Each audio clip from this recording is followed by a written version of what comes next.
So I just got back from the NMRA Finals Holley Ford Fest out in Bowling Green, Kentucky, and I was driving Smoke Show. And a lot of people have asked me recently about this car, and I probably never made it clear, but I actually do own Smoke Show. This is my personal car.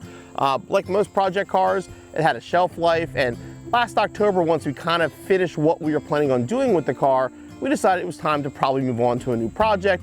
And I'd driven the car so much and had so much time into this car and just really liked it. I decided, you know what, I wanted it for myself, and I bought it. And that was at last year's Holley Ford Fest, which was the last time we actually drifted this car with Jonathan there behind the wheel doing a full demo. And this car saw a lot of demo time. It was demoed at Charlotte, Bowling Green, and a bunch of other places over the last couple of years. Now, since then, I basically went through the car and we did some upgrades to it. We put a built transmission in it, a new Ram clutch, Barton shifter, all kinds of upgrades, took the steering limiters off, took the angle kit off, and made this car into a street car. So my goal for 2021 was to drive Smoke Show and to get it to as many events as possible. And we missed events in 2020 and we wanted to get back to going to events. So this car was at Woodward in the Roush booth. It was at SCT Charlotte in Save the Race Cars booth.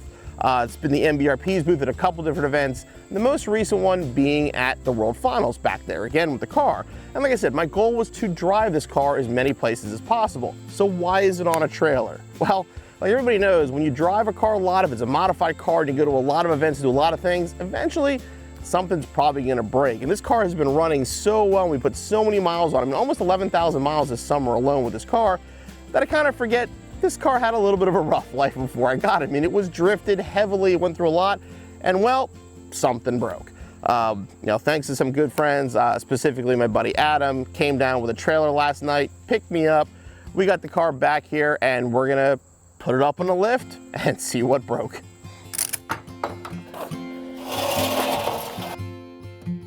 Now, as you can see better with it off the trailer, obviously something is very not right with the driver's side rear wheel. Something is bent, damaged, or whatever.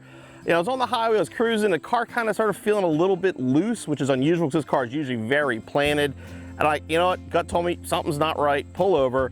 Pulled over, got some gas, looked at it, it was torqued a little bit. I'm like, okay, maybe something's bent or whatever. And as soon as I backed out of the parking spot at the gas station, I felt the clunk, and this was the end result. And we pulled a parking spot again. Thankfully, I had some good friends that come and hung out with me for a while I waited. And again, my buddy came down and got me in the trailer. And that insult to injury, I actually had somebody think this was intentional and compliment me on my my Camber car. But I'm definitely not about this life. So let's get this thing inside and let's see if we can get her fixed.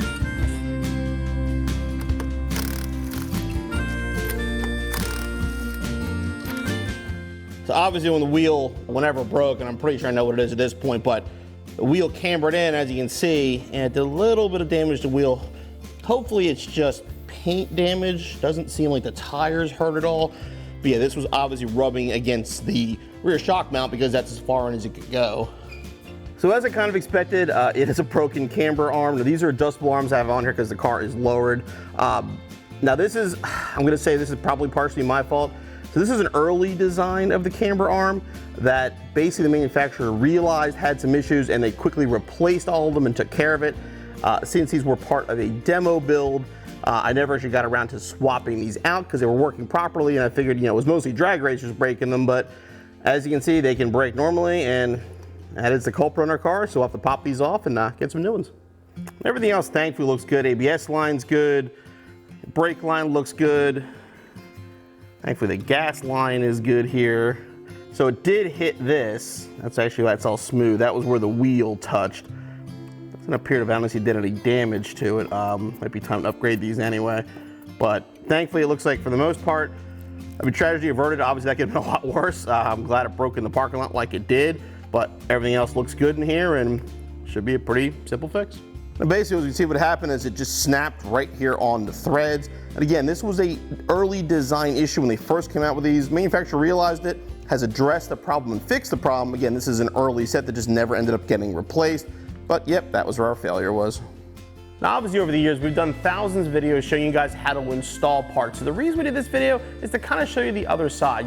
Stuff does happen. If you compete with your car, whether it's drag race, autocross, road race, or in the case drift with this car, make sure you check your components out. Now, again, I'm taking some of the blame on this for sure because, I bought this car and I knew what it was through. I knew it's been drifted, I knew it went to events, I knew it went through a lot, and I fixed the things that I knew were broken, like the steering limiters and stuff like that. But honestly, I should have gone through all the suspension components, especially the rear, because with sliding sideways like that, it puts a lot of wear and tear on this stuff, and it's stuff I should have done. So again, if you are doing stuff like that with your car, again, stay on top of it. Do the maintenance, make sure the car is solid. In the case of Smoke Show, we have a pretty major road trip coming up with this car soon. We'll talk about that in a little bit. But we are going to go through the suspension, some other components in the next couple videos, and get everything kind of gone through and ready for a big epic road trip.